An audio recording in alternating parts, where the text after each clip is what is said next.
여러분이 하늘 앞에 설 때 부족한 자기 자신을 발견해야 되고 죄인 아닌 죄인임을 인식해야 됩니다. 그리고 하나님이 마음대로 할 수 있는 진흙과 같이 흙덩이와 같이 되라는 것입니다. 여러분 자신이 있다는 것을 자신을 인정해 놓고는 불가능합니다. 그렇기 때문에 죽고자 하는 자는 산다는 말이 거기서 성립됩니다. 이 눈이 타락성을 갖고 있고 이 귀가 타락성을 갖고 있고 이 입이 타락성을 갖고 있고 이 몸이 타락성을 갖고 있습니다. 이것을 완전히 배제해 버리려는 것입니다. 하나님이 원하시는 대로 이렇게 빚으면 이렇게 가고 저렇게 빚으면 저렇게 가고 내밀라 하면 내밀고 후퇴하라면 하면 후퇴해야 됩니다. 하나님이 원하는 대로 할 수 있어야 됩니다. 천성경 836쪽에 나오는 말씀입니다. 그래서 오늘 식구님들과 함께 복귀 섭리의 지도자라는 제목의 말씀으로 함께하는 시간을 가지고자 합니다. 오늘 훈독 말씀을 보게 되면 하나님이 어떠한 섭리의 지도자를 선택할 때 갖추어야 할 덕목이 있다라고 하는 부분을 말씀하고 계십니다. 그 덕목에 가장 먼저 하나님이 말씀하시는 내용이 뭐냐? 자신의 부족함을 아는 지도자가 되어야 한다는 것을 제일 먼저 말씀하고 계십니다. 내가 부족한 사람입니다 하는 부분들. 그리고 두 번째는 자신을 내세우지 않는 지도자, 그런 지도자를 가장 먼저 원하십니다. 세 번째는 하늘이 빚으시는 대로 어디 가서 어떤 역할을 하더라도, 역할을 하라고 하더라도 가장 낮은 자리까지 가서라도 하늘이 보내시는 바에 대해서 그 역할을 다 해낼 수 있는 진흙과 같은, 하나님이 어떻게 빚으시더라도 그것을 다 소화해낼 수 있는 그런 지도자를 원하신다 하는 것을 말씀하고 계십니다.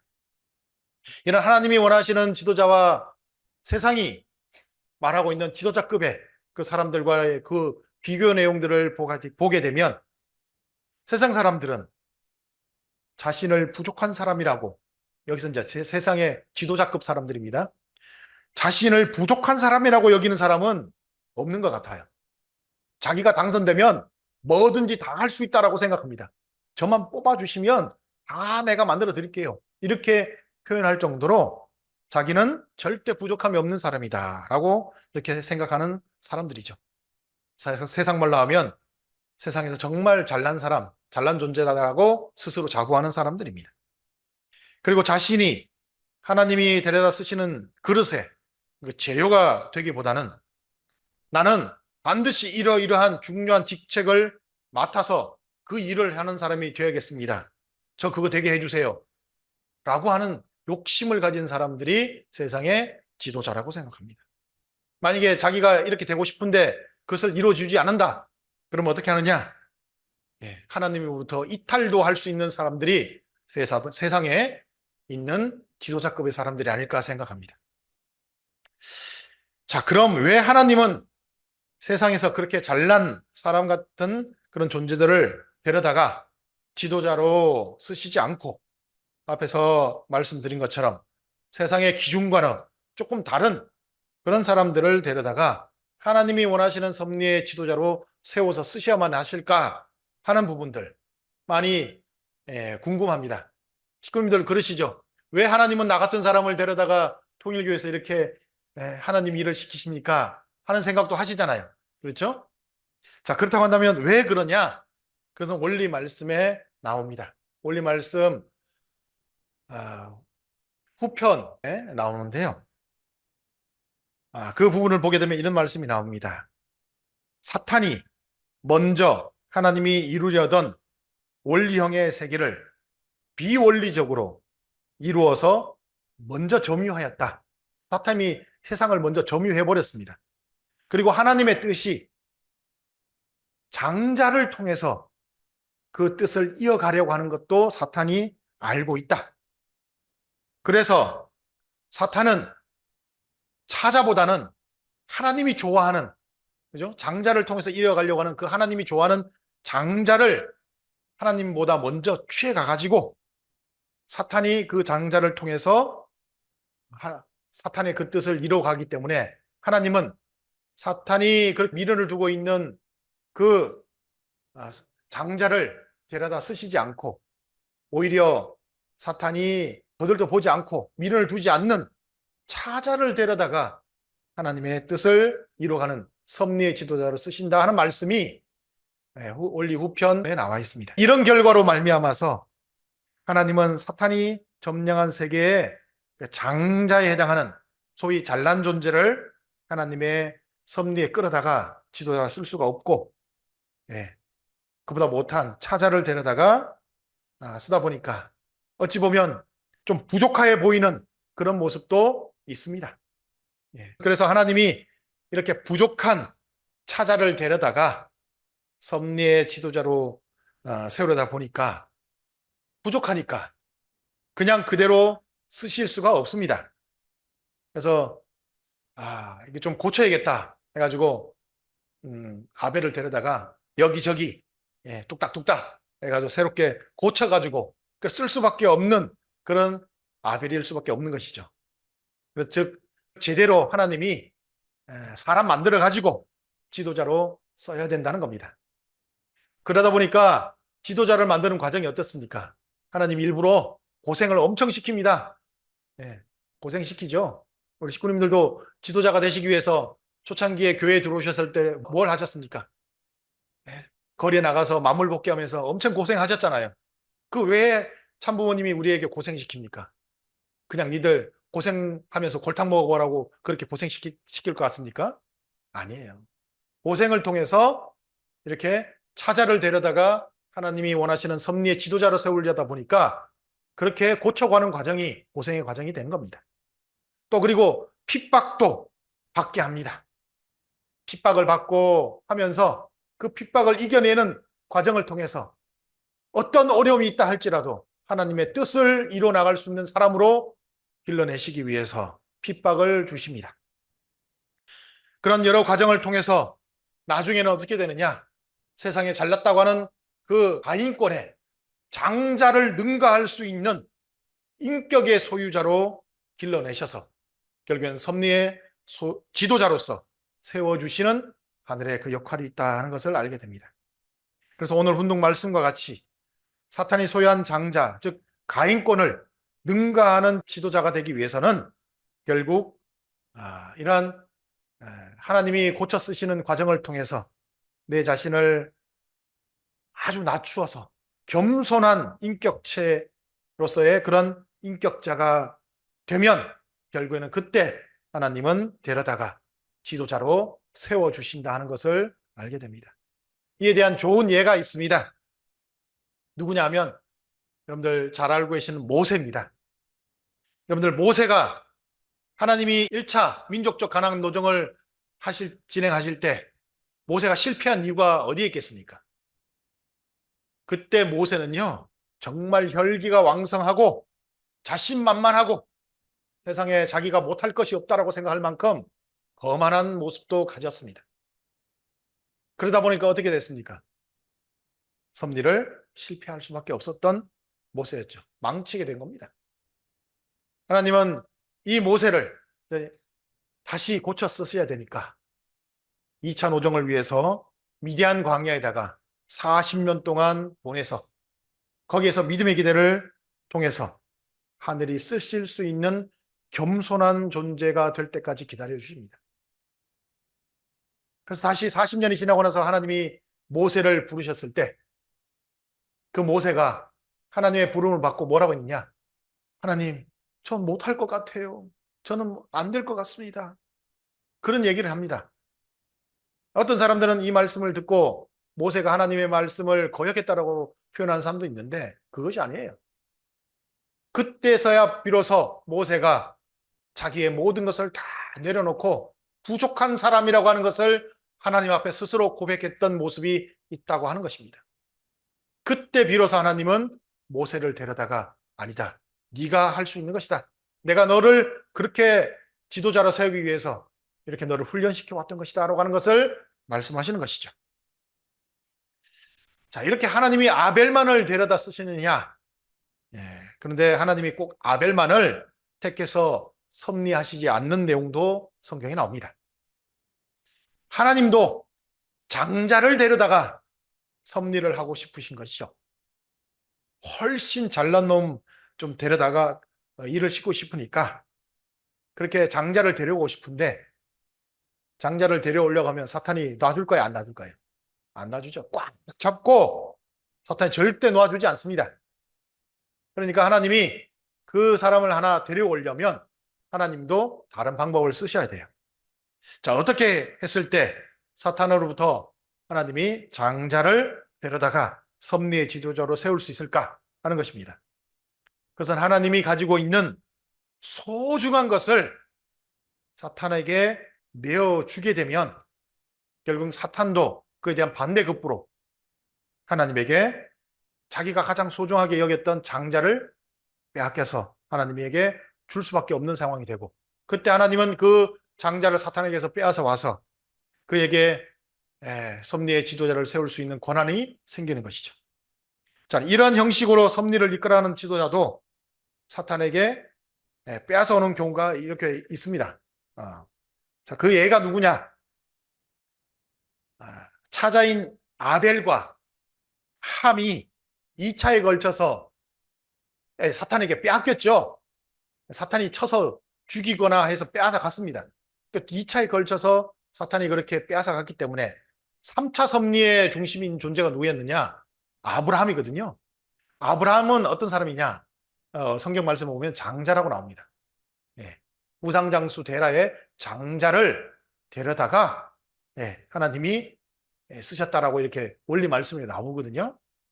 그때 하나님이 2번에 걸쳐서 빼앗겼기 때문에 그것을 조건 삼아서 하나님도 사탄이 가장 소중하게 여기는 아브라함을 데려다가 하나님의 섭리를 맡기는 그런 중심 인물로 세웠던 그 성경의 내용도 있습니다. 자, 그리고 또 하나가 있습니다. 예수님 노정에서 사탄은 자신이 가진 모든 능력을 총동원해서 예수님의 육신을 빼앗아가게 됩니다. 십자가의 노정을 통해서 예수님의 육신을 빼앗아가 버리죠. 이후 예수님이 영적인 가나안 복귀 섭리를 진행하시면서 예수님이 십자가 이후에 가장 먼저 세우셨던 인물이 누구냐? 그 유명한 바울입니다. 바울은 사실은 예수님을 따르던 사람들을 찾아서 죽이는 그 역할을 했던 사람이에요. 제일 먼저 그렇게 기독교에서 순교한 사람이 누구냐면 스데반이라고 하는 집사입니다. 군중 앞에 세워놓고 스데반이라는 사람을 돌로 치게 해서 죽게 했었어요. 그런 사람이 바울이었습니다. 그러나 그 바울의 외적인 실력은 참 대단했던 사람입니다. 그리스 철학을 배우는 스콜라라고 하는 곳이 있어요. 요즘 말하면 대학입니다. 대학, 스콜라. 근데 어느 정도 대학이냐면 미국의 하버드 같은 그 정도의 대학이고요. 바울은 거기서 스콜라에서 공부를 한 사람으로서 굉장히 학식이 두터운 사람입니다. 요즘 말로 말하면 앞에 말씀드렸던 하버드 대학교 법대 박사까지 한 그 정도의 엄청난 인물입니다. 더불어서 유대인으로서 유대 율법에도 엄청 능하고 대단한 그런 사람이었어요. 그런 유대교에서도 최고의 인재로 여기는 사람이었기 때문에 유대교 지도자들이 바울을 세워서 네가 예수 따르는 사람들을 잡아다가 죽이는 그 역할을 좀 해라 하니까 알겠습니다 하면서 자기가 가장 앞장서서 앞잡이 역할을 했던 겁니다. 그 사람이 이 바울이었고요. 또 하나 로마 시민권을 가지고 있었습니다. 로마 시민권이 어떤 의미를 가지냐? 이 로마 시민권을 가지고 있으면요, 로마 전 지역을 자유롭게 통행할 수 있습니다. 로마가 아무리 넓어도요, 각 지역마다 다스리는 곳이 있기 때문에 함부로 이렇게 그 지역을 넘어갈 수가 없어요. 넘어갈 때는 특별한 사유가 있어야 넘어가고 장사하는 사람들도 어떤 통행증이 있어야 넘어가는데 로마 시민권이 있는 사람은 그런 걸 제약을 받지 않습니다. 그리고 웬만한 법에 저촉되는 일을 했다 하더라도 로마 시민권을 딱 내밀면 그냥 용서해줘요. 그래서 바울이 나중에 로마 시민권을 가지고 있으면서 기독교 전도를 하면서 교회를 개척해 나갔던 적이 있습니다. 그때마다 로마 황제의 어떤 그 내용에 거슬리는 내용이기 때문에 몇 번씩 붙잡혀요. 그럴 때마다 로마 시민권을 딱 내밀어서 저 로마 시민입니다 하니까 풀려나고 했던 그런 게 저기 몇 번 있거든요. 굉장히 인재예요, 인재. 하나님도 이런 사람을 좀 데려다 쓰고 싶은 거예요. 그러니까 예수님께서 어떻게 했습니까? 스데반이라고 하는 한 집사를 그 사탄에게 내어주고 결국에는 이 바울을 하나님이 택해서, 예수님이 택해서 예수님의 일을 할 수 있는 사람으로 데려왔던 것이죠. 그래서 다메섹에서 바울이 갑자기 하늘로부터 어떤 빗줄기 하나를 팍 정통으로 맞고 그 자리에서 말해서 낙마해서 떨어집니다. 그래서 저 아래까지 막 떼굴떼굴 굴러가 버려요. 그리고는 3일 동안 눈이 멀어가지고 장님이 되어 있었는데 그때 영계에서 예수님을 만나서 예수님을 영접하고 예수님의 제자가 되겠다고 거기서 예수님께 결심을 합니다. 그리고 영계 3층천을 다 경험하고 나서 예수님을 따르기로 하는 거죠. 그러고 나니까 눈이 떠집니다. 그래서 예수님의 제자들을 찾아가서 내가 이렇게 영적으로 예수님을 영접했다. 그리고 이제부터는 예수님이 원하시는 삶을 살겠다. 제자로서 살겠다라고 제자들에게 얘기합니다. 그랬을 때 식구님들이라면 그 바울의 말을 믿어줄까요? 안 믿어줄까요? 좀 전까지 우리가 함께 했던 형제를 공개 처형시킨 사람이에요. 어떻게 믿어주겠어요? 믿어줄 수가 없죠. 의심합니다. 의심. 그러나 이 바울이 능력이 엄청납니다. 앞에 말씀드린 것처럼. 앞에 예수님의 12 제자들을 속된 말로 한 트럭을 갖다 줘도 바울 한 사람한테 못 당해요. 이런 능력이 있다 보니까 하나님은 이 사람을 세우고 그리고 이 사람이 예수님의 제자들과 함께 올리면서 의심받는 가운데서도 열심을 다합니다. 저는 이 과정에서 하나님이 이 지도자를 세우는 중요한 포인트가 있다는 것을 발견하게 됩니다. 바로 이렇게 너무 잘난 사람, 그죠? 바울과 같이 너무 잘난 사람, 예수님의 12 제자를 합친 것보다 월등하게 잘난 이 사람을 데려다가 지도자로 세우면 어떻게 되겠습니까? 예수님의 제자들이 완전히 아무 역할도 못하는 죽은 사람들이 될 수밖에 없겠죠. 낮은 자리에 들어가야 되니까. 그래서 바울에게 하나님은 약점을 이렇게 심어서 지도자로 삼을 수밖에 없었다는 것입니다. 그렇게 정말 잘난 사람은 하나님이 약점을 딱 심어서 지도자로 세웁니다. 못난 사람은 고생을 시키고 핍박을 받게 해가지고 지도자로 세우고 이 과정들이 있더라고요. 자, 이런 내용들을 보면서 바울이 자기에게 약점이 있다 보니까 어떻게 했느냐? 그 약점을 정말 만회하고 과거에 잘못했던 그 실수에 대한 부분들을 만회하기 위해서 정말 열심을 다해서 예수님이 원하시는 그 삶을 살게 됩니다. 정말 열심을 다해서 살게 됩니다. 하나를 얼마나 잘 섬기는지 모릅니다. 이 바울은 전 로마 그 제국 전체를 다 다닐 수 있으니까 로마 제국 곳곳에 유럽 전체를 다니면서 그곳에 교회를 세우는 역할을 해나갑니다. 그리고 바울이 살아있을 당대에 사람들 앞에 그리스도인이라고 하는 그 말을 보통 명사가 될 수 있도록 만들어낸 사람이 바울이라는 사람이에요. 엄청난 역할을 했습니다. 그래서 그 바울이 끝까지 살아있을 때까지 어떻게 됐냐? 의심받았어요. 끝까지 의심받았기 때문에 스스로 나는 그런 사람이 아니라고 바울 또한 끝까지 자기의 진심을 사람들한테 보여주고 하나님 앞에 자기의 진심을 드러내기 위해서 결국에는 그 삶을 살 수밖에 없었고 마지막에 순교를 하는 그 삶의 마지막 순간까지도 자신이 가지고 있는 그 진심을 예수님의 제자들과 그리고 하나님과 예수님께 보여주기 위해서 열심을 다해서 살았던 사람이 바울이었습니다. 오늘 하나님의 섭리의 지도자를 세우시는 두 가지의 방법을 알아보는 시간을 가졌습니다. 차자인 아벨 입장에 있는 사람을 선택해서 지도자로 세우실 때는 그 부족한 인격을 길러내기 위해서 여러 가지 고난과 핍박의 과정을 통해서 참된 지도자로 길러내시는 과정이 있었다는 것을 알게 되고요. 그리고 장자 입장에 있는 가인 세계에 있는 사람을 하나님이 이렇게 데려와서 그를 지도자로 세우실 때는 평생을 따라다니는 약점 하나를 딱 심어가지고 그것이 언제나 그 자신을 낮은 자리로 갈 수밖에 없게 하고 또 하나님을 모시고 나갈 수 있도록 하는 그런 지도자로 세워나가는 과정이 있었다 하는 것을 알게 됩니다. 이 두 내용의 공통점은 하나님이 원하시는 지도자가 되기 위해서는 언제나 겸손하고 낮은 자리에서 자기의 직분을 다하며 임하는 그 자세를 가진 사람이 되어야만이 하늘이 원하는 지도자가 될 수 있다라고 하는 것을 말씀하고 계십니다. 식구 여러분, 지지난주부터 말씀드렸던 그 말씀의 내용들을 보게 되면 이 시대 장로님이 진행하시는 이 섭리적인 내용의 어려움들을 어떻게 하면 우리가 타개할까?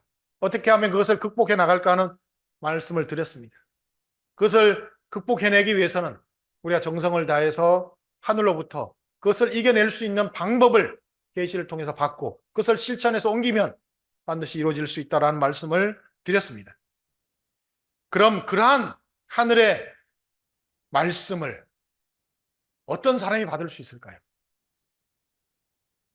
저는 바로 오늘 말씀드린 그런 지도자가 받을 수 있다라고 생각합니다. 여기서 말씀드리는 그 지도자는 어떤 직위나 지위를 가지고 있는 지도자를 말하는 것이 아닙니다. 하늘이 보시기에 하늘이 원하시는 그 역할을 해낼 수 있는 인격을 갖춘 지도자, 그 지도자에게 하늘은 그 말씀을 내려주신다고 생각합니다. 그래서 지금 우리도 그런 섭리적인 과정을 통해서 선택받은 지도자들이기 때문에 이제 마지막 남은 섭리의 그 종착점을 향해서 나갈 때 있어서 그것을 완성시키기 위해서 그러한 하나님이 주시는 방법과 말씀을 어떻게 내가 받을 것이냐 하는 부분들을 생각해내고 식구님 한 사람 한 사람도 내가 하늘로부터 그런 말씀을 받아서 특별히 이 오산교에서도 내가 온전한 식구로서의 그 역할을, 지도자로서의 역할을 다 해내려면 어떻게 해야 될까? 앞에 말씀드린 것처럼 겸손한 자세로 가장 낮은 자리에서 자기를 드러내지 않고 묵묵히 하늘이 빚어주시는 대로 살아갈 수 있는 사람이 될 수 있다면 그 모든 말씀을 받을 수 있는 지도자가 될 수 있다고 생각합니다. 뿐만 아니라 우리가 미래를 위해서 준비하는 우리의 지도자들도 그러한 지도자가 될 수 있도록 가르쳐야 한다고 생각합니다. 우리의 자녀들, 그리고 우리의 후손들도 그런 모습이 될 수 있도록 성경에 나와 있는 많은 우리의 신앙의 조상들을 언급하면서 너도 이런 모습이 돼야지, 너도 저런 모습이 돼야지 하면서 알려주시고 더 나아가서 이 시대에 참 부모님 보여주셨던 그런 내용들을 통해서 우리 후손들을 길러갈 수 있다고 생각한다면 지금의 어려운 모든 내용들을 잘 극복하고 미래를 준비할 수 있는 우리의 모습이 될지 않을까 생각합니다. 식구님 모두 그러한 훌륭한 지도자가 되시고 또 훌륭한 지도자를 길러낼 수 있는 그런 부모로서의 역할을 다하는 우리 지도자들이 되어 주시기를 바라겠습니다. 감사합니다.